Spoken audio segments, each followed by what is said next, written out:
C'est parti, nous sommes mardi, c'est jusque 20h. Ce soir, j'ai le plaisir et le bonheur même d'accueillir Étienne Chapler. Bonsoir Étienne. Bonsoir. Alors Étienne Chapler, conférencier, thérapeute, coach, plein de choses au programme ma foi. C'est beaucoup pour un seul homme ça. C'est beaucoup, oui, et puis en même temps, c'est ce qui fait la personne que je suis, c'est ce qui me fait mon équilibre. Besoin de ça, de pouvoir aider les autres? Oui, besoin de retransmettre, besoin d'aider, besoin d'accompagner, besoin en fait de me nourrir.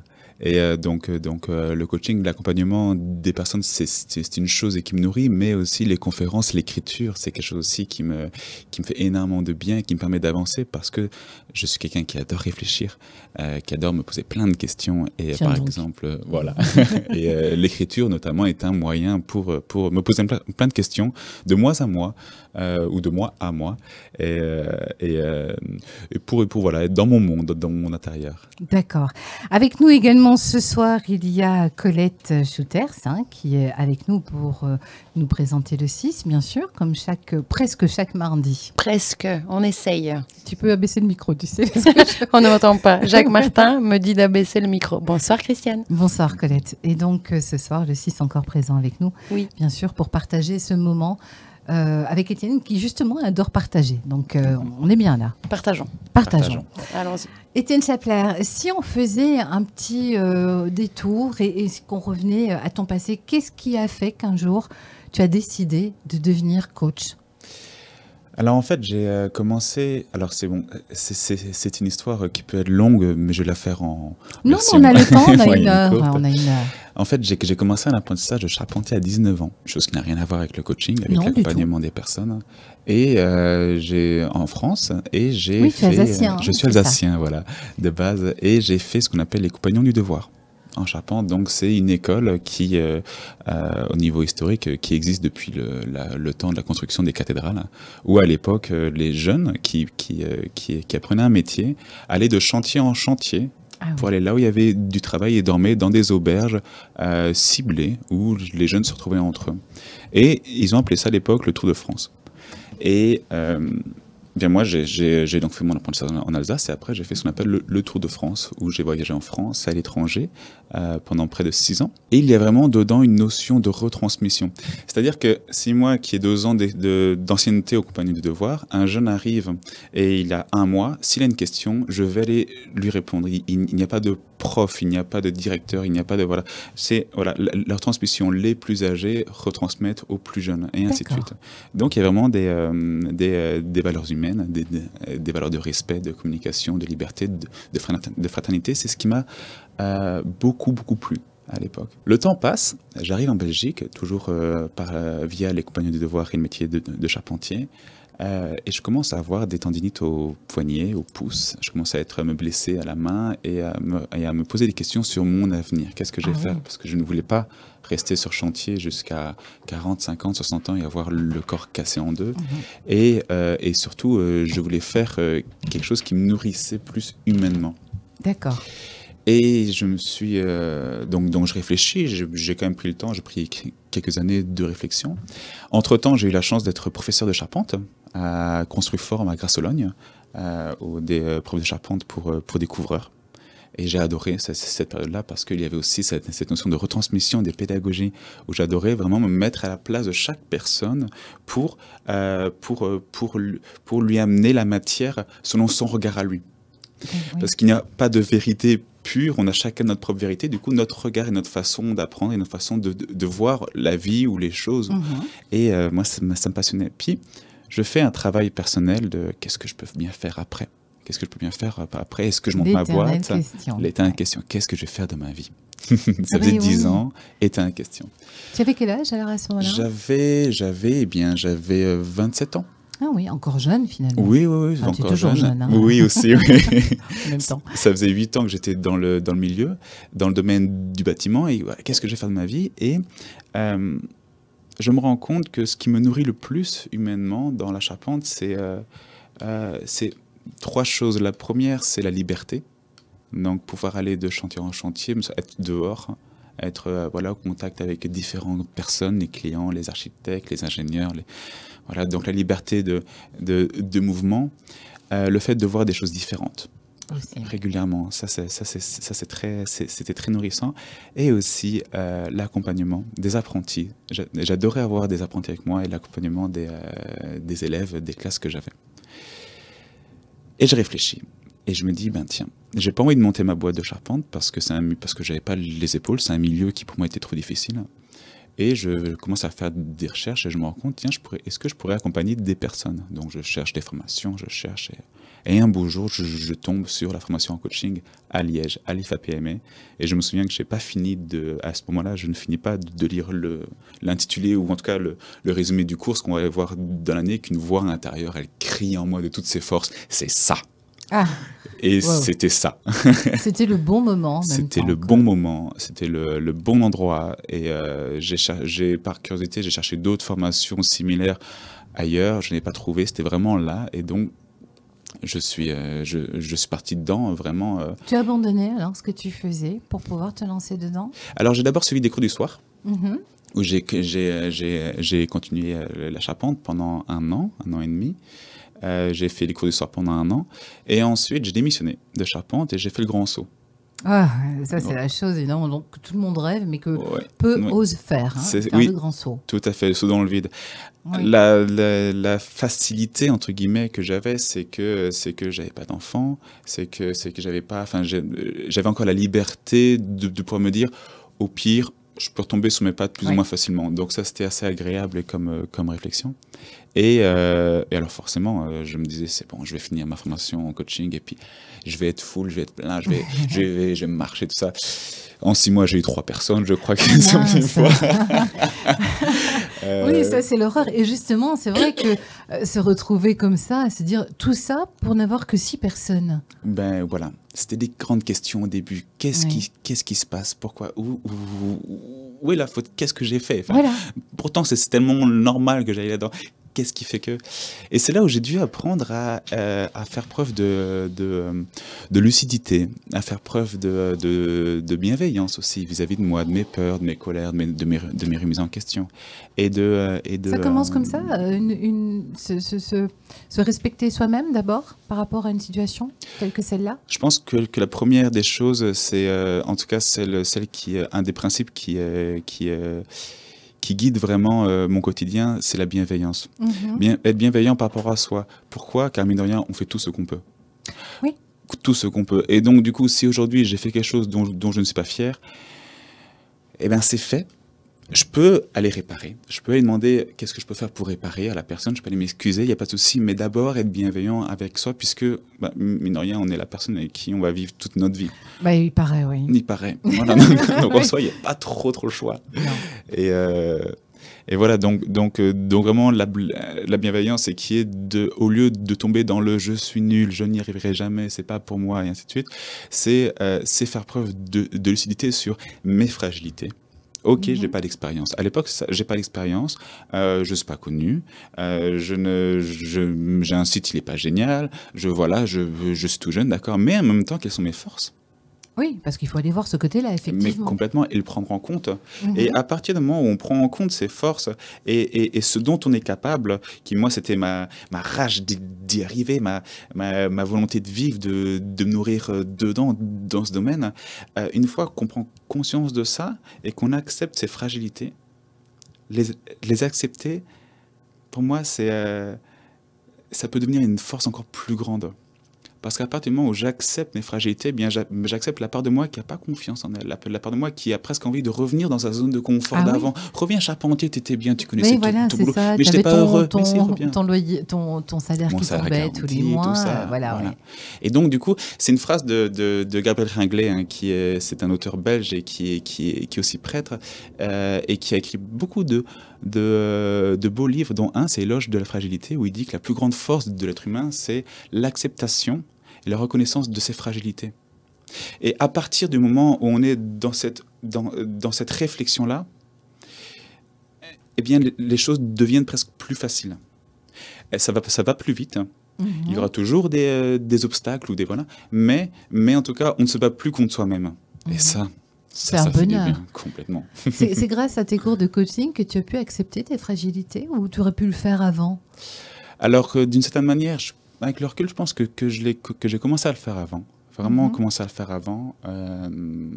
Quand j'ai fait mon tour de France, je suis parti 1 an au Cambodge, par exemple, à 21 ans, 22 ans, 21, Dans ces eaux-là. 22 ans, dans ces eaux-là. Et je voulais partir pour me découvrir, pour aller au bout de moi-même, pour savoir pour mettre des mots sur mes limites. Et puis aussi les repousser, parce que ça me passionnait aussi. Avant de partir, j'avais une peur, c'était de partir pour fuir. C'est-à-dire Oui, partir. c'est souvent ce qu'on fait. Hein. Oui, voilà, partir pour fuir. Je partais pas 2 semaines, je partais 1 an, donc je me disais, bon, 1 an, c'est quand même une période assez conséquente. Et je voulais pas arriver là-bas, à 10 000 km d'ici, et que mes problèmes ou que mes soucis que tu avais ou mes ici, tu les prennes là-bas. Voilà. Oui. Et en fait, j'ai fait, pendant 6 mois, 6 mois avant, j'ai fait tout un chemin d'écoute de moi, d'écoute de mes émotions, de mes fragilités, et de qu'est-ce que j'ai envie de dire à quelle personne pour faire la paix avec mon passé. Et j'ai fait vraiment donc une démarche pendant 6 mois d'aller voir toutes les personnes, toutes les personnes qui m'étaient importantes, donc je voulais les voir et pour leur dire merci, pour leur dire pardon, parce que là, je pense que je t'ai fait du mal. Merci, car là, à tel moment, tu m'as dit une phrase qui a tout changé. C'est presque très simple, mais je pense qu'on a tous des exemples de personnes qui un jour ont dit une phrase, même pas forcément adressée à nous, puis nous, c'était un tilt, et une prise de conscience. Merci, pardon, je t'aime aussi. C'est un peu Ho'oponopono, ça. Un peu Ho'oponopono, complètement. Oui. Mais alors du coup, le jour où j'ai vu la dernière personne, ce fameux Ho'oponopono, j'ai eu une espèce de bouffée de chaleur intérieure où j'étais en paix complète avec moi-même, avec mon passé, avec mon futur. Et j'étais totalement ici. Parce que tu avais fait le tour de ce qui te perturbait finalement, quelque part. Voilà, j'avais bouclé mes boucles. Parce que c'est un sacré chemin. Il faut déjà avoir cette force de caractère de pouvoir aller vers quelqu'un qui nous a meurtris et lui demander pardon, par exemple. Lui demander pardon, ou si c'est pas évident, ou alors dire à la personne tu m'as fait ça, parce que donc à ce moment tu m'as blessé. Alors du coup c'est toute une question d'être juste envers soi-même. Dire va voir telle personne et dis-lui merci parce que ça va te faire du bien, c'est bien beau de le dire. Après, il faut le croire. Il faut le vivre, c'est ça. Oui. Et alors du coup, ce qui est important et ce que je reproche de temps en temps dans certains domaines du développement personnel très brutal, très violent, après, c'est tu peux y arriver, tout le monde peut y arriver, viens en 3 jours, ta vie va changer. Voilà. Oui, mais c'est pas vrai, c'est pas en 3 jours, comme tu le disais toi-même, tu as fait ce travail pendant 6 mois avant de partir. Alors déjà, c'est pas en 3 jours, et surtout, en fait, les mots ont une importance. Si je ne suis pas capable de dire merci ou de dire à telle personne, tu m'as blessé à ce moment-là, ou de voilà, mais si j'ai l'envie d'évoluer, eh bien, le jeu est de trouver un mot qui me convient pour être sur ce chemin d'évolution. Exemple, par exemple, je suis un enfant, je grandis, mes parents me disent de mes 0 à 10 ans, tu n'es pas capable de faire quoi que ce soit, tu es bête. On y croit finalement. On y croit.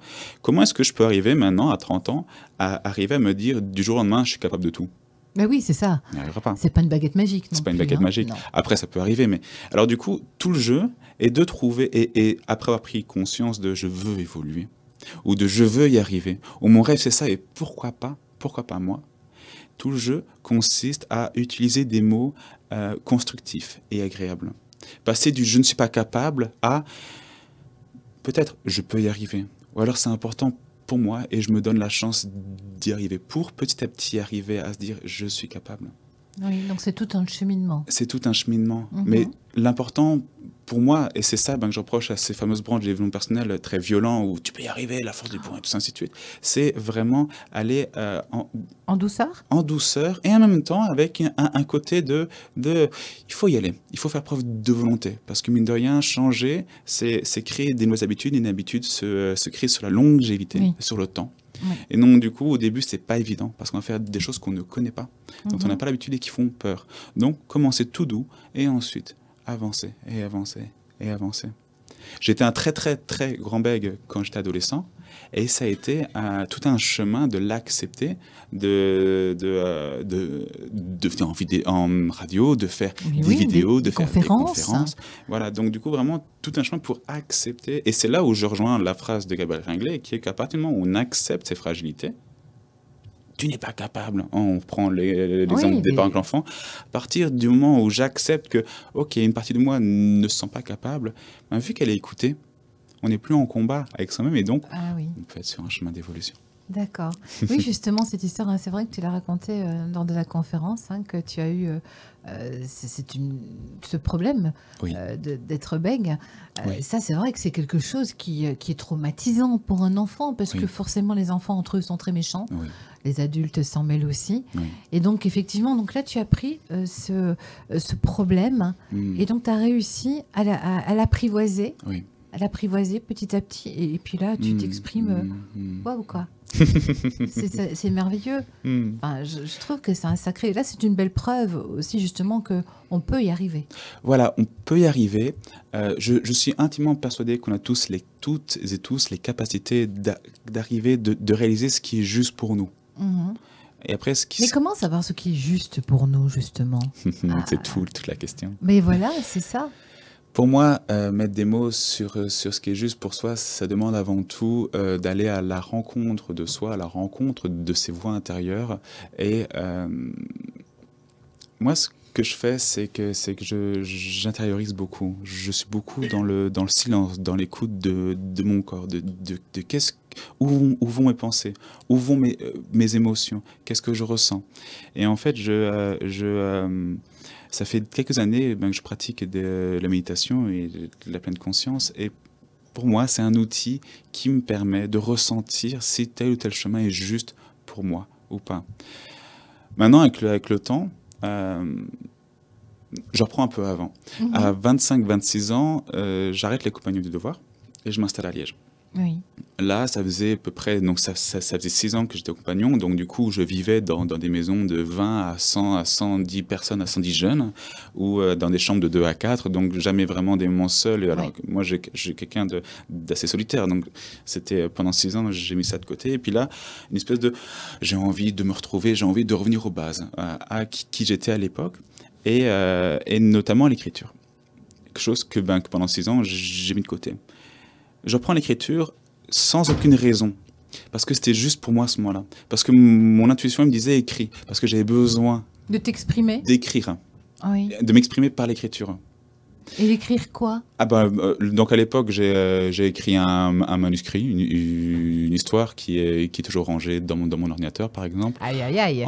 Entre-temps, j'ai écrit un carnet de gratitude et qui est proposé. Puis là, j'ai un autre livre qui va sortir en septembre.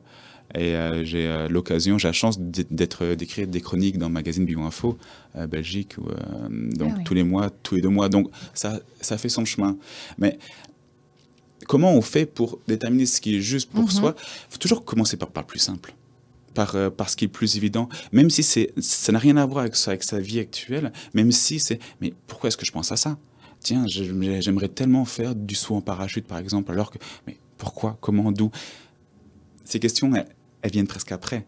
Parce que là, du coup, c'est presque une voix intérieure et qui dit « tiens, mais fais peut-être ça, parce que voilà, c'est important pour toi. » Pour moi, ça commence par ça, aller à l'écoute de son intuition, de son ressenti, avec une espèce de confiance et d'abandon dans cette intuition, dans cette voix, sans chercher à l'expliquer, à être cartésien, à avoir un raisonnement cartésien et logique. Et ensuite, avec le temps, peut-être que ça a donné quelque chose ou pas. D'accord. Mais ça demande du temps. Ça demande vraiment du temps. Parce que certains se demandent quand même toujours cette voix intérieure. On parle de cette voix intérieure, mais est-ce que c'est le cerveau qui parle? Est-ce que c'est l'inconscient? Est-ce que c'est le cœur? Comment déterminer? Comment savoir? Tu me dis, voilà, c'est vrai qu'il ne faut pas faire attention et prendre ce qui vient, mais écouter ce qui vient, mais est-ce que c'est la raison ou le cœur parfois qui parle? Ça, c'est le sujet aussi. C'est une très bonne question. Oui. Je pense que le cœur, la raison... Ça ne fait qu'un, tu penses? Non, je pense qu'on a tous plusieurs voix en nous-mêmes. Je reprends l'exemple de l'enfant, avec ses parents qui disent depuis qu'il est petit, tu n'es pas capable. D'un autre côté, il a une autre part de lui qui lui dit je veux y arriver. Donc en fait, il a deux voix. Oui. Et en fait, on a tous comme une sorte de camembert à l'intérieur. Nous sommes tous schizophrènes, tu veux dire. Tous schizophrènes, voilà, on a tous plein de voix. Oui, c'est très bien ça, dit, c'est complètement ça. Voilà, donc on a tous plein de voix. Donc du coup, raison, le cœur, le mental, l'intuition, l'enfant intérieur, l'univers ou quoi, je dirais on a chacun nos mots. Oui. Voilà, tant que c'est juste pour soi, on a chacun nos mots. Ce qui pour moi est le plus important là-dedans, c'est comment déterminer si elle est bonne ou pas. Oui, voilà, c'est ça. Pour moi, c'est vraiment axé sur qu'est-ce que est-ce que soit c'est axé pour les autres, ou pour soi-même. Ou pour soi-même, ou si c'est pas axé pour les autres, est-ce que ça fait du mal aux autres ou pas, aux autres humains, animaux, nature, par exemple. Voilà. Mais après, c'est ma croyance et c'est ma façon, voilà, c'est la limite, quoi. Si par exemple, je me dis, moi, mon rêve, c'est d'être le plus grand conférencier du monde et gagner plein d'argent, avoir une grande maison, avoir une belle voiture et avoir tout ça, je suis pas sûr que j'arriverai à être authentique en conférence parce que mon but est clairement... matériel. Et axé sur le matériel. Après, par contre, si mon rêve serait d'être un très grand conférencier pour pouvoir retransmettre, amener et voir la gratitude se répandre dans le monde entier, par exemple, ben, voilà, là, je suis dans une autre démarche. Et c'est vraiment la différence entre ces deux notions. Les deux notions de la vie. Quoi. En faisant attention à ne pas tomber dans ce qu'on appelle l'ego spirituel. Aussi, voilà. Oui, ça, je pense qu'il y en a beaucoup, malheureusement, qui tombent inévitablement. Mais voilà, c'est comme ça, c'est la vie, comme on dit. C'est la vie, puis on est chacun, voilà, notre ce sont effectivement des choix, comme tu dis. Hein. Oui, c'est vrai. Étienne, voilà, donc tu as abandonné finalement ton métier. Oui. Hein, de charpentier, donc tu t'es lancé dans vraiment ce qui est le coaching, donc abandonner un petit peu comme on dit le côté rassurant pour comment est-ce qu'on dit ? Oui, non, mais c'est le cercle de confort. La zone de confort. La zone de confort. Oui. Je ne trouvais plus le mot. Oui. La zone de confort pour l'aventure. Oui. Mais une aventure qui, donc, forcément te plaît plus que tout, puisque ça allait à la rencontre des autres. Donc, tu as commencé à travailler comme coach directement après ? Ou tu as encore suivi d'autres formations, rencontré d'autres personnes ? Alors, j'ai suivi d'autres formations, j'en suis encore. Oui, jusqu'au bout, quoi. Oui, c'est important, je pense. Pour se renouveler aussi, avancer. Oui, et puis faire des rencontres, et puis être toujours aussi dans une énergie, parce que quand on est tout seul avec soi-même, au bout d'un moment, on tourne en rond. Enfin, en tout cas, moi, c'est mon cas. Qu'est-ce que j'ai fait ? Non, j'ai d'abord été, pendant quelques mois, j'ai été au chômage. Parce que je pensais pouvoir me lancer directement indépendant, parce que j'étais persuadé que ça allait marcher. Ça n'a pas été le cas. Mais il faut rester, comme on dit toujours, il faut être positif. Donc forcément, tu étais positif. Mais ça ne suffit pas. Voilà, ça ne suffit pas. Ça permet en tout cas de plus ou moins bien dormir. Mais voilà, c'est ça. Au moins, déjà. Voilà, c'est déjà une bonne chose. Oui. Non, voilà. Et puis ensuite, par après, j'ai l'occasion d'être coach en entreprise. J'ai eu l'occasion de ça il y a 2 ans. Coach en entreprise où j'accompagne en fait les employés, chose que j'ai encore aujourd'hui et qui me permet justement de pouvoir allier donc c'est une sécurité d'emploi puisque maintenant en fait je travaille dans cette entreprise à temps partiel où j'accompagne les personnes au niveau de la communication, de la gestion du stress, au niveau de tous ces domaines de ressources, mais du coup accès professionnel, donc c'est intéressant aussi, c'est un autre regard et puis à côté, eh bien ça me laisse du coup le temps et l'occasion de recevoir et voilà, comme je disais avant, l'écriture a mis un peu de temps à arriver. Les conférences, ça fait 1 an que je me suis lancé dedans, c'est un grand pari, un très grand pari et en fait c'est marrant parce que des fois on fait des rencontres dont on ne sait même pas ce qu'elles vont donner dans quelque temps. Ah ouais.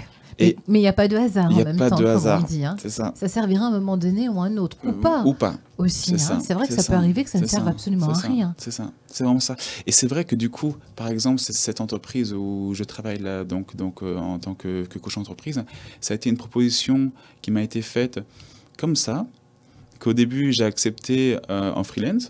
Donc je viens et puis un beau jour on a discuté plus sérieusement et ok, bon ben on part dans l'aventure, on verra bien ce que ça va donner. Pareil, les conférences, pareil. Non, c'est impressionnant. Tout vient comme ça. Tout vient, oui. Tout vient à partir, oui, c'est ça.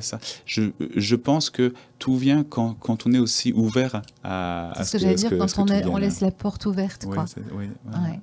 Coach en entreprise, c'est nouveau ça aussi, ça ne fait que quelques années qu'on en parle. Ça veut dire quoi? Ça veut dire que maintenant, pour travailler, on a besoin d'être coaché parce qu'on ne sait plus trop comment ça fonctionne, on ne sait plus, on nous en demande trop.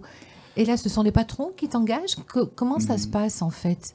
Alors, bon, il y a déjà une sorte d'effet de mode du mot coach qui sert ou qui dessert le coach. Voilà, c'est en fonction du regard, en fonction de la pratique de chacun. Mais aujourd'hui, il y a une telle souffrance dans le milieu professionnel, telle demande de rentabilité face à un bonheur sur commande et face à si tu n'es pas heureux, c'est que tu n'es pas bien dans l'entreprise, tu vas pas être... Voilà, donc il faut absolument que tu sois bien. Donc on va mettre des choses en place pour que tu sois bien. La pression qu'il y a derrière. Mais oui, c'est ça. Donc il y a énormément de souffrance et de mal-être dans le milieu de l'entreprise parce que, pour moi, on est à une sorte d'opposition de deux cultures différentes qui est d'il y a 20, 30 ans, 40 ans, le travail à valeur presque sacrificielle où je vais faire carrière dedans, de A à Z et je vais rester dans ma même entreprise. Et aujourd'hui, où on voit de plus en plus de personnes qui se disent le matin je vais être boulanger, l'après-midi je vais être avocat. Ou alors qui a 30 ans, j'en connais plein aussi, quelques-uns, qui ont fait des études d'avocat, d'ingénieur ou quoi, et qui d'un coup changent pour faire un métier manuel. Oui. Il y a une énorme recherche de sens. Pourquoi je fais ça? À quoi ça sert? C'est directement lié aussi à ce qu'on est en train de vivre actuellement, avec le réchauffement climatique, avec ce qui se passe au niveau économique, politique, sociétal et ainsi de suite. Quel est le sens? Pourquoi est-ce que je vais faire des tableaux Excel toute la journée, par exemple? C'est des questions que beaucoup se posent et ça amène ce mal-être et cette souffrance intérieure qui j'ai un peu les pieds de plomb en allant au travail. Et, voilà. Et alors du coup, qui appelle le coach entreprise? C'est généralement c'est soit le patron ou en tout cas la personne qui gère ou alors des personnes à responsabilité. D'accord. Voilà. Parce que c'est intéressant, ce qui est intéressant c'est d'avoir une personne tierce, extérieure, qui vient, comme un médiateur en fait, qui vient, qui écoute, je trouve que ça, c'est la chose la plus puissante d'ailleurs, qui propose un espace d'écoute. Oui, on en a besoin. On en a besoin. Et écouter, ça se fait pas... c'est pas inné. C'est pas inné. Non. S'arrêter, puis juste silence. Et se rendre compte qu'un silence, ça peut déjà donner plein de réponses. Et ça c'est quelque chose qui est important à amener aussi dans le milieu entreprise. Et je suis persuadé que plus les années vont passer et plus les entreprises vont en avoir besoin. Donc ça veut dire que les employés viennent te trouver et discutent avec toi? Il y a des moments qui sont adaptés pour ça ou... Collectif, individuel? Oui, voilà. Oui. Comment ça se passe? Bon, ça dépend de la demande, ça dépend de combien de personnes, ça dépend de... Généralement, ce que je propose, c'est dans un premier temps, c'est de rencontrer les personnes une à une. Voilà, donc de créer des moments, voilà, dans un bureau par exemple, tiens, voilà, je vois les personnes l'une après l'autre, on discute, l'espace de parole est mis en place en fonction de la demande aussi. Pourquoi est-ce que vous faites appel à moi? Oui, oui. Parce que forcément, une entreprise reste une entreprise, il faut qu'elle vive, il faut que les personnes soient payées, donc il faut une forme aussi de rentabilité. On ne pourra pas voilà. Mais du coup, ça amène aussi plein de questions, l'argent, le rapport à l'argent, tout ça, mais bon, ça c'est d'autres sujets. Et ensuite c'est donc une personne l'une après l'autre. Et si c'est important, si c'est pertinent, eh bien faire des rencontres soit avec la direction et une équipe, ou alors avec plusieurs personnes en même temps, ou faire des ateliers d'une demi-journée, d'une journée. Ça dépend vraiment de la demande et de l'entreprise. Bah justement, c'est ce que j'allais dire. Finalement, si un dirigeant d'entreprise demande à ce qu'un coach vienne, c'est que quelque part, il respecte quand même ses employés, il a envie de les garder, qu'ils soient bien. Donc ça, déjà, c'est une belle démarche et ça veut dire que la personne, le dirigeant, est quelqu'un qui est fondamentalement bon. Oui, ça met une ouverture. Oui. Ah, oui. Et c'est clair que c'est d'une réalité, quoi. Ou conscient d'une réalité qu'il faut apporter une autre vision, une autre approche. Tout à fait, tout à fait. C'est une conscience. Tout à fait. Voir que son entreprise, au final, c'est comme un être humain. Il faut en prendre soin. Voilà, exactement. Bon, ça, c'est la partie entreprise. La partie, alors, plus personnelle d'Étienne, c'est donc ce coaching pour les personnes lambda, tout un chacun, finalement. C'est quel public? Est-ce que les femmes ont plus besoin d'être coachées que les hommes ou inversement? Ou c'est vraiment... Il n'y a pas de... Non, mais c'est une bonne question. Mais non, mais c'est vrai, parce que c'est pas toujours évident. Qui se livre plus facilement? Les hommes, les femmes? Les femmes, directement. En tout cas, de mon expérience, c'est d'abord les femmes. Parce qu'il y a vraiment tout un travail aussi de l'écoute de ses émotions, l'écoute de soi. Et ça en tant qu'homme, c'est pas si facile que ça. C'est pas... Voilà. Un homme ne se livre pas de la même façon. Oui, voilà. Parce qu'il y a ce côté viril, c'est moi l'homme, le chef. Oui, c'est ça. Voilà. Et alors, bon, moi, j'ai à peu près... on va dire, j'ai 35%, 75%, on va dire, 65%, 35% d'hommes et 65% ah oui, quand même. De femmes à peu près, ou 30-70, mais voilà, c'est vrai qu'il y a plus de femmes en général. Et quand il y a des hommes, je suis toujours extrêmement touché, parce que quand un homme se livre, ça se sent que ça vient, de manière générale, profond, mais ça vient des tripes. Oui. Mais c'est de manière vraiment générale. Voilà, finalement, depuis des années, il ose enfin se livrer. L'homme ose enfin se livrer. Et ça, c'est vrai que c'est quelque chose de nouveau, quelque part. Oui. C'est vrai qu'un homme, c'est fort, ça pleure pas. C'est ce qu'on dit toujours aux petits garçons, ce qui est ridicule, finalement. Voilà. Alors que non. C'est un être humain comme un autre. C'est ça. Et c'est pareil, du coup, laisser l'espace à un homme d'expression, laisser l'espace à un homme de se taire pendant 2 minutes et le laisser pleurer. Oui. Alors déjà, en tant qu'accompagnant, que coach, il faut quand même aussi savoir gérer ça. Oui. Mais pour la personne, c'est impressionnant. C'est un lien presque avec la magie, quoi. J'ai pu être moi pendant un moment sans que l'on me juge. Voilà, c'est ça, c'est le regard toujours qu'on porte. Voilà, c'est vrai que finalement, on pourrait peut-être presque penser qu'un homme est beaucoup plus fragile qu'une femme. En tout cas, je dirais que le plus fragile, je ne sais pas, mais en tout cas, la fragilité est là. Complètement là. Il y a de toute façon une part de féminité en chaque homme et une part masculine en chaque femme. Non. Et il faut savoir l'accepter. Voilà. C'est hyper important, ça aussi. Oui, c'est vrai. Alors, donc, tu as débuté en entreprise et puis, donc, effectivement, tu as eu comment est-ce qu'on dit, clientèle. Oui. Qui est venue, donc, ça a commencé à marcher, alors, quand tu t'es retrouvé comme ça, indépendant, donc au lieu de 6 personnes par mois, là, comment est-ce qu'on fait pour que, justement, la clientèle arrive un jour? C'est du bouche à oreille, d'abord? Alors, bouche à oreille, ce qu'on fait aussi dans les... on ne va pas le nier, les réseaux sociaux aident ça aussi. Aide beaucoup, voilà, complètement. Il y a aussi je pense qu'il y a la pertinence aussi du sujet, ou en tout cas, c'est pas la pertinence, mais le sujet, comment on connaît le sujet. Le sujet que l'on traite, que l'on développe ou que l'on défend presque.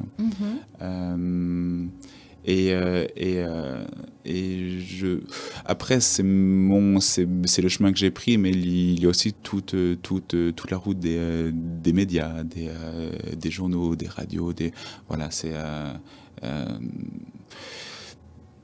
par là que ça passe, alors? C'est par là que ça passe. Et c'est vrai que il y a énormément de personnes, en tout cas énormément de personnes de coach, de plus en plus. Oui. Et comment trouver le bon?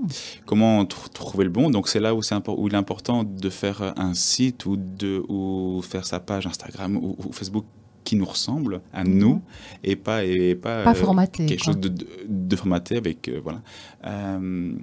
Et aussi c'est aussi une question de long terme. Oui. Tiens, ça fait 2 ans, 3 ans que je crois c'est les photos de cette personne. Tiens, elle dure. Donc du coup, si elle dure, ça peut être intéressant de voilà. Mais c'est après c'est vraiment mon regard et c'est totalement subjectif car peut-être qu'une autre personne aura un autre regard. Mais c'est vrai qu'il y a aussi tout un travail de quel type de personne j'ai envie de toucher. Oui. Et puis aussi le rapport qu'on peut avoir, parce qu'un coach peut correspondre à quelqu'un et pas à quelqu'un d'autre. C'est ça. Je ne vais pas accompagner, par exemple, des personnes qui rentrent en retraite. Parce que déjà, j'ai à peu près de 30 ans de moins, donc j'ai pas la même expérience, mais aussi c'est pas entre guillemets un public et qui me touche directement, même s'il y a l'humain qui est derrière, mais je veux dire au niveau des réflexions, au niveau du travail, ça me parle beaucoup plus de travailler avec des personnes, plus jeunes, des plus jeunes, ou qui sont en tout cas vraiment dans une notion de j'ai envie d'évolution, je suis prêt à y aller, je suis prêt à faire ce qu'il faut pour y arriver, même si ça prend du temps, parce que ça prendra de toute façon plus ou moins de temps. J'ai juste besoin de, des clés, des raccourcis, et puis de 3, être accompagné. Oui. Là c'est quelque chose que j'adore. Donc du coup, on y va. Mais finalement, de ton côté aussi, et ça c'est une question qu'on m'a posée, est-ce que c'est facile de se réinventer et innover pour faire perdurer cette activité de coach? Est-ce que toi, de ton côté, tu dois à chaque fois apporter quelque chose de plus ou du moins te former à d'autres choses pour avancer encore plus profondément avec finalement ta clientèle? Alors, je dirais oui et non. Oui, dans le sens où c'est important d'être curieux, ouvert et d'être toujours dans une notion d'apprentissage, de voir ce qui se fait. Et je dirais non parce qu'il faut faire attention à ne pas s'éparpiller. Parce que si on s'éparpille, du coup, on devient trop généraliste et on va parler de plein de sujets en surface. Oui. Alors que, par exemple, moi, j'ai un domaine qui me passionne complètement, c'est la gratitude. Apporter un état d'esprit de gratitude dans son quotidien, de pleine méditation et gratitude, c'est on va dire en ce moment mes 2 grands dadas. Et ça fait 3 ans que ça me suit. Et alors du coup, je ne veux pas m'éparpiller dans d'autres domaines du développement personnel que je trouve passionnants. Beaucoup, hein. Voilà. Oui. Ça n'empêche pas que je vais pouvoir bouquiner, apprendre, voir tout ça. Mais après, se réinventer d'une certaine manière, oui. Mais en même temps, être dans une optique de, je vais quand même presque me spécialiser là-dedans ou axer mon regard là-dedans. Donc, par exemple, gratitude. C'est quoi la gratitude? Parce que c'est vrai que beaucoup de gens se disent, on n'entend plus que ça, gratitude, gratitude, gratitude. Mais c'est quoi exactement? Alors, la gratitude, c'est une émotion, d'abord. C'est une émotion qu'on ressent et c'est aussi un état d'esprit. Une émotion c'est un sentiment de reconnaissance, en fait, qu'on va éprouver par rapport à quelque chose qui nous fait du bien, qu'on ressent de manière toujours de l'extérieur à nous, donc d'une personne, d'un élément de la nature, que ce soit, par exemple, je sors de chez moi, il y a le soleil qui caresse ma joue, puis ça fait du bien. Oui. Voilà, donc un élément de la nature, un animal. Voilà. Qu'on reçoit toujours de quelque chose d'extérieur à nous et qui nous fait profondément du bien parce que c'est totalement désintéressé, totalement gratuit. Et il n'y a pas cette notion de je vais te rendre l'appareil. Donc on n'est pas obligé, la gratitude, c'est pas rendre à quelqu'un. C'est pas obligatoirement rendre à quelqu'un, mais ce qui est génial avec la gratitude, c'est qu'on a l'envie de le faire automatiquement, de redonner. Oui. Et pas forcément à la personne, mais peut-être à quelqu'un d'autre. Parce que ça nous fait plaisir, parce que on se sent tellement bien que voilà. C'est une émotion qu'on peut chercher à ressentir de temps en temps. Matin, soir, donc il y a forcément les célèbres rituels de gratitude qui sont le soir avant de se coucher, se poser la question quels sont les 3 points positifs de ma journée. Important, par contre, d'être précis dans cette réflexion parce que dire par exemple j'ai passé une bonne journée, c'est pas assez précis. Quel est le moment dans ta journée qui t'a fait te sentir bien? Eh bien, c'est quand je suis allé acheter mon pain et que la personne qui me vendait le pain m'a fait un grand sourire. Et puis le fait de m'en souvenir, ça va créer en moi une émotion positive, agréable, qui va me faire du bien. La gratitude, il faut faire attention à pas la la mélanger avec ce qu'on appelle la pensée positive, la méthode Coué, qui est je vais bien, tout va bien, et où je mets de côté tout ce qui me fait du mal. C'est la gratitude, c'est ouvrir son regard. Et dire avec de manière lucide, c'est important, ça, être lucide sur ce qui ne convient pas, ce qui est source de souffrance chez moi. Et en même temps, ne pas m'identifier à ces émotions difficiles, ouvrir mon regard et me dire, ok, il y a ça qui me convient pas, mais en même temps, il y a ça qui me convient, qui fait que ma journée maintenant est belle. Donc, je vais mettre mon attention sur ce qui me fait du bien et mettre mon regard objectif sur ce qui ne convient pas. Et à partir de là, je vais choisir, est-ce que je l'accepte ou est-ce que je l'accepte pas. Exemple, j'ai un travail qui ne me convient pas. Ce travail, il me fait gagner beaucoup d'argent. Avec cet argent, j'ai une famille de 4 enfants. Je peux offrir à mes enfants, à ma famille, tout ce qu'ils veulent. Et, par exemple, ma famille est heureuse, ça me procure beaucoup de bonheur. Chose difficile. Mon travail ne me convient pas, je ne trouve pas de sens. C'est affreux, c'est dur, mais c'est la réalité, c'est le fait. Chose agréable, ma famille est heureuse et ça se voit et je peux avec ce travail, disons que je peux prendre du temps aussi pour écouter mes enfants et tout ça. Eh bien voilà, est-ce que j'accepte ou pas ma situation actuelle? Est-ce que je choisis? Et donc là on rentre dans le choix de je deviens acteur et je ne suis plus dans une posture de c'est pas ma faute, c'est la faute de l'autre. Non, je deviens acteur. Est-ce que je choisis d'accepter ce qui me convient ou pas? Oui, et bien alors du coup je vais faire un travail, parce qu'après on peut faire un travail pour pouvoir accepter tout ça, ou en tout cas être plus serein par rapport à ça, ou je l'accepte pas. Et donc du coup je vais commencer peut-être à mettre des choses en place pour changer de travail, ou pour être muté. Oui, ça veut dire que le bonheur de la famille est mis en balance alors. Et c'est toute une question justement d'être lucide, d'équilibre personnel. Qu'est-ce qui est le plus important pour moi là-dedans? Comment est-ce que je peux arriver à... Il y a des... J'avais lu une histoire, c'est pas la biographie, mais une partie de la vie, par exemple, j'avais lu la biographie de Mandela, de Nelson Mandela, des personnes comme le Dalai Lama, des personnes qui ont marqué l'histoire, qui ont vécu des choses affreuses, inhumaines, et quand on entend leur discours de « mais je choisis de manière lucide », voilà, ça met en perspective, en fait, les réactions et réflexions qu'on peut avoir. Ça n'enlève en rien la difficulté, ça n'enlève en rien la souffrance, ça permet juste de devenir du coup acteur proactif. Et c'est là où, pour moi, la gratitude, la façon dont je travaille avec ça, ça devient un état d'esprit. Parce que donc il y a tout d'abord le fait de travailler ou de rechercher à ressentir cette émotion quand on veut, avec juste cette simple question qui est qu'est-ce qui fait que là, maintenant, tout de suite, je suis bien. Exemple, on est ici là en studio, il fait bon, par exemple, on est en train de discuter et c'est super agréable. Là, maintenant, tout de suite, c'est ça et ça qui fait que personnellement, moi, je suis bien. Je peux avoir 15 millions de problèmes, mais là, présentement, tout de suite, je suis ici, on est ici. Voilà, c'est pas facile. Hein. Mais non, il faut beaucoup de volonté, surtout au début. Oui, la pleine conscience, quoi. C'est hyper compliqué. Alors c'est ça, c'est compliqué et facile en même temps. Ouais. C'est le lâcher prise. Oui. Le lâcher prise. Tout est lié, oui, c'est ça. Mais c'est tout le temps, hein, on en parle en antenne, c'est tout le temps finalement qu'il faut penser comme ça. Oui, c'est ça. Et c'est vrai qu'on a tendance à ne pas se rendre compte, voilà, tu te sers un verre d'eau, est-ce que tu t'es rendu compte que tu te servais un verre d'eau, par exemple, Colette? Oui, parce que je n'en ai pas mis à côté. C'est pas mal, ça, c'est pas mal. Non, mais c'est vrai que sur une journée, il y a plein de choses qu'on fait sans s'en rendre compte. Oui, c'est ça. Et finalement, une journée est passée, on se dit, mais qu'est-ce que j'ai fait?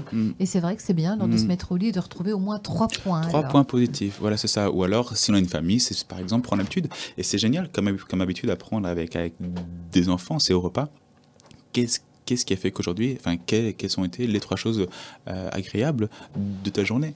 Et voilà, donc c'est aussi d'autres types de discussions, de réflexions, sans tomber toujours, voilà, sans tomber dans la méthode Coué, dans le je vais bien, tout va bien, je mets de côté ce qui ne me convient pas, parce que c'est important d'écouter aussi sa colère, sa peur, sa tristesse. C'est important de les laisser vivre aussi. Parce qu'elles sont là pour quelque chose. Parce qu'elles sont là pour quelque chose.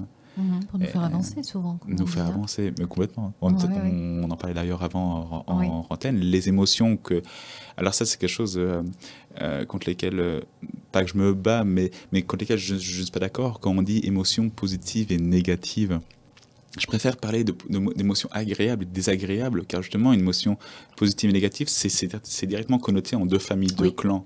Alors que agréable et désagréable, bon, c'est toujours un peu connoté, je dirais, mais en tout cas, il n'y a pas de négativité là-dedans. La peur est là pour nous protéger. Point. Donc, heureusement qu'on a peur. La tristesse est là pour nous dire attention, là il y a une perte, là il y a peut-être un deuil à faire, là voilà. La colère est là pour nous dire attention, il y a quelque chose, quelqu'un qui envahit tes valeurs, tes besoins ne sont pas respectés. Tout est justifié en fait. Tout est justifié et justifiable. Et après, c'est toute la notion de est-ce que je m'identifie ? Et imaginons, je suis extrêmement en colère.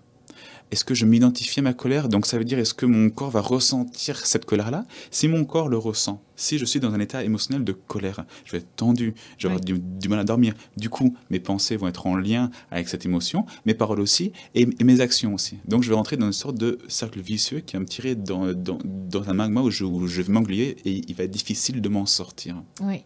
Et faire ce travail, mais donc ça demande vraiment beaucoup de volonté. Au début, c'est vraiment pas facile. Et puis avec le train, voilà. Mais en tout cas, faire ce travail de, je me sors de là, je prends du recul, comme si je regardais une pièce de théâtre et je me mets en tant que spectateur au dernier rang. Et je regarde ce qui me met en colère.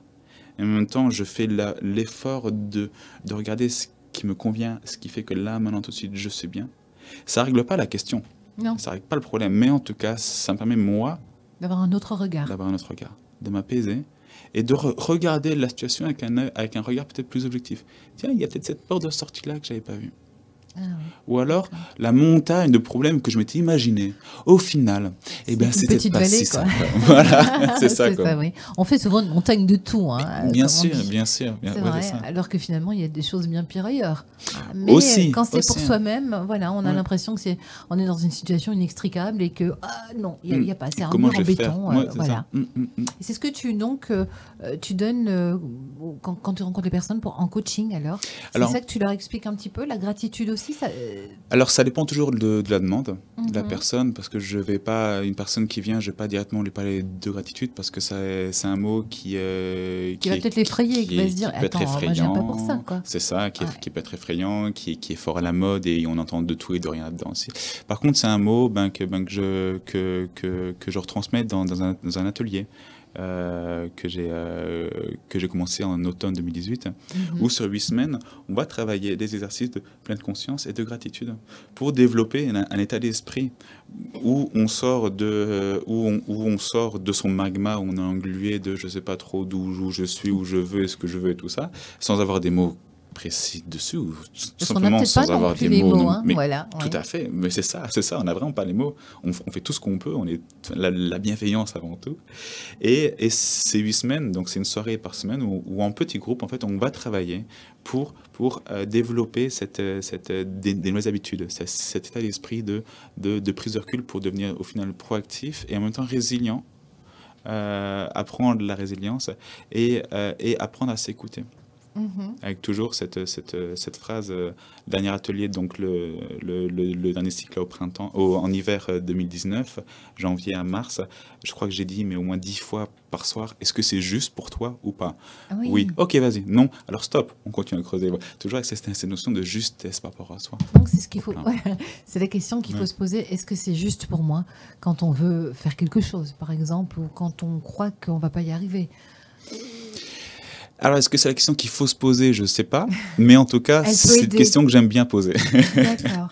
Donc, le cycle va reprendre là, de 8 semaines. Oui, il reprend dans 3 semaines. Dans 3 semaines, avril, voilà. Ouais, c'est ça. D'accord. De toute façon, on donnera les infos. On peut le retrouver. Ouais. Les conférences. Alors là, c'était, tu m'as dit, c'est parce qu'en fait, le temps file, il est déjà moins 10. Ah, déjà? Oui. Donc, les conférences, donc, tu as commencé il n'y a pas si longtemps que ça. Et là, c'était un besoin d'aller en public. Tu as peut-être une question? Oui. Non, Nadia? Non, d'accord. C'était un besoin de te retrouver face à un public, de pouvoir partager à plus de monde encore? C'était un besoin, c'était un pari aussi. Un pari. Voilà. J'avais besoin de me prouver que j'étais capable. J'avais besoin de créer, de me prouver que je pouvais créer dans une salle de plusieurs personnes de l'émotion. J'avais besoin de ça, parce que du coup, vu que pendant des années, donc du coup, j'ai eu ce bégaiement, je me suis tué pendant des années, j'ai pas pu m'affirmer, et en tout cas, je n'ai pas osé m'affirmer. Et ça a amené aussi tout un tas de croyances de je suis bête, inintelligent, j'ai rien d'intéressant à dire, tout ça. Et alors c'est marrant, comme la vie est faite, parce que j'ai besoin de faire cette conférence-là. Et 6 mois plus tôt, j'ai travaillé dans une SBL où j'ai accompagné un groupe de personnes dans la question de l'orientation professionnelle. Et une personne de ce groupe-là, moi, me dit « Étienne, tel samedi, j'organise une après-midi bien-être au centre culturel d'Amé. Trop bien, c'est voilà, ben... Est-ce que, si tu veux, je te donne la salle de conférence pendant 2 heures, tu fais ce que tu veux. » Oups. Cadeau. Bon, bah, c'est un superbe cadeau. Oui, c'est ça, mais Gloops, ok, c'est même. parti, on y va. Et en fait, ça a été le déclencheur, quoi. Donc, par rapport aux conférences. Et en fait, c'est... oui, j'aime vraiment énormément donner des conférences. En ce moment, j'aime beaucoup donner des conférences en petits groupes. La dernière fois, donc c'était à Liège, à Espace de Ressourcement, il y a 2 semaines, on était 36. Et c'est vraiment chouette car à la bougie en plus. À la bougie, oui, parce qu'il y a une panne d'électricité au début. Et donc là, j'ai Étienne, mets en application tout ce que tu as appris, lâcher prise. Les plans B. Les plans B, voilà. J'avais une bougie pour 36 Mais au moins, ça créait une atmosphère. Hein. Ça a créé une atmosphère. Et ce qui était beau, c'est qu'au début de la conférence, du coup, j'avais fait un exercice de méditation. On ferme tous les yeux, on a introspection, tout ça. Puis à la fin, ouvrez les yeux, bim, la lumière revient. Ça, c'était génial. Attends, encore une fois, rien n'arrive par hasard. Oui, c'est ça. C'est qu'il fallait peut-être ce moment pour que tout le monde soit en osmose, peut-être aussi. Peut-être. Voilà. Oui, c'est ça. Et ça, donc les conférences, en fait, ça allie finalement tout ce que tu as appris en coaching. Oui. Ça allie aussi l'écriture, parce qu'il faut les préparer, ces conférences. Oui. Donc finalement, c'est dans les conférences que tu vas te retrouver l'Étienne que tu avais au fond de toi envie de devenir. Ben, d'une certaine manière, oui, tout à fait. Oui. En tout cas, une partie d'Étienne que j'ai envie de devenir. J'ai une réelle passion pour la retransmission. J'ai un besoin aussi, je ne vais pas le nier, un besoin aussi de reconnaissance et d'être entouré. Donc voilà, donc c'est aussi une manière d'eux. Et j'aime créer une connexion vraiment à plusieurs. Donc c'est clairement une partie d'Étienne. Maintenant, je n'ai plus peur d'organiser tout seul des conférences. Enfin, c'est très simple. On loue une salle, on crée une billetterie en ligne et c'est parti, quoi. Oui, c'est vrai que c'est facile maintenant avec justement tout ça, tout ce qu'on a comme moyen. Ce qui est bien aussi grâce aux conférences, c'est que moi, pour la première fois, j'ai osé prendre quelqu'un dans mes bras pour faire un hug. Faire un câlin. Oui.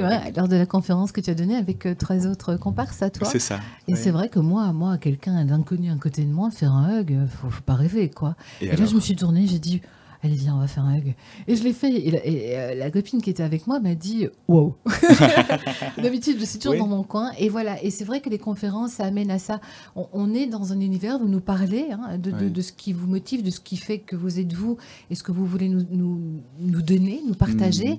Et au bout du compte, on se sent bien. Et donc, on va agir effectivement en conséquence quelque part.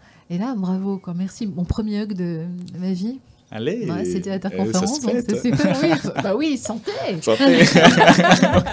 Pour un Alsacien, c'est pas du vin d'Alsace, je suis désolée, mais bon. Mais voilà, et c'est vrai que ça, les gens aussi ressortent d'une conférence. Ils ont des questions encore forcément, mais ils ont déjà quelques réponses. C'est ça. C'est ça qui est intéressant justement en conférence, c'est qu'on a des réponses et on n'est pas obligé de s'ouvrir, on n'est pas obligé de parler, on peut juste vivre les moments. Ce que vous nous donnez, ce que vous nous transmettez. C'est ça. Et cheminer. Oui, cheminer aussi, oui, tout à fait. Et ce qui est bien aussi, quelque part, dans ces conférences en petits groupes, c'est que si on a envie de s'exprimer, ça va, il ne faut pas attendre qu'il y ait 200 personnes devant nous qui se sont exprimées pour pouvoir le faire. Oui, c'est ça. Il peut y avoir, et je pense qu'il y a cette énergie de groupe, de petits groupes qui est là et qui va entraîner tout le monde. Oui, et ce qui est génial, ce qui est beau à voir aussi, c'est là, je vois plus dans le cycle gratitude et pleine conscience, c'est en plus petit groupe encore, on est 6-7, c'est que les histoires des uns parlent aux autres. Ah oui. Et donc du coup, on s'identifie à, et puis au final, on se sent moins seul presque.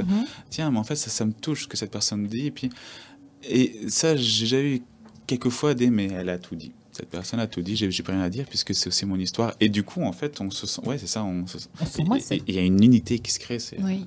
C'est impressionnant. Ça veut dire qu'on a tous plus ou moins la même vie, mais qu'on s'en rend pas compte. Aussi, oui, c'est ça. Oui. On est tous des êtres humains. Et voilà, comme on dit, on est tous de la même façon, on meurt tous de la même façon. Enfin, du moins, la fin est la même pour tout le monde. C'est fermer les yeux.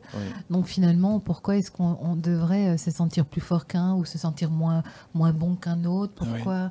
C'est vrai. On est tous sur un pied d'égalité, peu importe finalement le métier que l'on fait, peu importe la nationalité, l'âge. On est tous pareils. Oui, c'est ça. On est tous on humains. l'oublie, hein. C'est ça. Oui. On l'oublie. Bah oui, tout à fait. Par cette souffrance intérieure et qu'on a, et que malgré nous, on arrose sans faire exprès. Oui, c'est vrai. Mais c'est la bienveillance, on fait tout ce qu'on peut. Oui, ça c'est clair. Et donc, si par exemple, moi j'ai besoin d'un coach de vie, c'est un coach de vie que tu es plutôt, comment tu te définis? Coach en développement personnel, coach de vie, je n'ai pas encore vraiment, je ne sais pas si décidé ou d'intituler coach personnel. Coach personnel.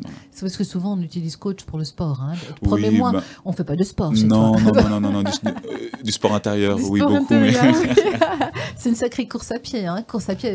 Une course à la recherche de soi-même. Hein. Oui, c'est ça. Et donc, on vient chez toi, on t'expose le problème qui nous tracasse. Et puis, toi, donc, tu vas adapter le rendez-vous, la séance. Oui, en fait, on vient. Donc, moi, je pose la question, qu'est-ce que je peux faire pour vous? Pourquoi est-ce que vous venez? Et donc, la personne explique. Mon rôle est d'écouter. Sans préparer forcément des questions avant, parce que la posture d'écoute aussi est extrêmement importante, parce qu'on sent une personne qui réfléchit déjà à ce qu'elle va dire, donc d'abord écouter, et ensuite c'est de reformuler, de faire des liens, de ressortir les mots-clés, et surtout de mettre des mots sur qu'est-ce que vous voulez, avec quoi vous voulez repartir. Oui. Qu'est-ce que vous voulez retirer de soit cette entrevue-là, ou ces entrevues-là, où vous voulez aller. Et à partir de là, le travail commence. Et à partir de là, du coup, je prends ma caisse à outils, avec tous les exercices et tout ça. Et on travaille. Et alors du coup, c'est la personne qui choisit si on se revoit ou pas.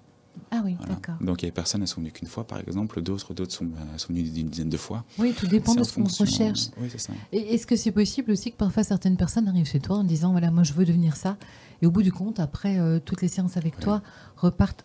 Mais non, c'était pas ça du tout qu'elle devait être, mais autre chose. C'est ça. Oui, parce que j'ai déjà une personne qui dit, moi je veux être coach. Complètement. Ok, pas de souci, on va travailler ça. Et en fait, au bout d'un moment, cette personne s'était rendue compte que c'était pas être coach et qu'elle voulait juste se rassurer en disant, je vais faire tel métier où je vais pouvoir me rassurer et que les gens vont pouvoir me montrer que je suis une bonne personne. Voilà. Et donc du coup, donc c'était très intéressant comme travail, et la finalité, donc elle a changé de voie, mais non, autre chose. Pas du tout coach. Mais c'est intéressant parce que les demandes de départ sont pas les mêmes qu'à l'arrivée. Pas toujours. Toujours, c'est ça. Bon, maintenant que le mental a parlé, maintenant on passe à l'intérieur. Voilà, c'est ça. Un peu imagé, quoi. Et donc, tu es partisan du si ça va pas, je change de vie? Avant de se dire je change de vie, je dirais si ça va pas, pourquoi pas chercher dedans, me faire accompagner ou trouver des réponses sur ce qui va pas, avant de dire je change de vie, parce que c'est pas facile. Hein. Ça peut être juste je fais un loisir. Oui. Mais pas tout envoyer. Pas tout envoyer. Non, pas du tout. J'ai commencé avec ma compagne. On a commencé il y a 4 ans, et la danse du swing, par exemple, eh bien, c'est un magnifique loisir parce que ça fait du bien. Et à ce moment où tous les deux, on est un peu en recherche aussi, nous-mêmes, on n'a pas changé de vie, on a juste changé on a juste pris un loisir ensemble. Et c'est d'ailleurs là où on s'est rencontrés. Et c'était, voilà, donc pas forcément directement je change de vie, parce que là, on rentre dans le c'est tout blanc ou tout noir. Oui, mais, et on va vers la désillusion peut-être. Voilà, et surtout, je change de vie, mais alors, est-ce que j'écoute la part de moi qui, quelque part, a trop envie que je reste là où je... Voilà, non.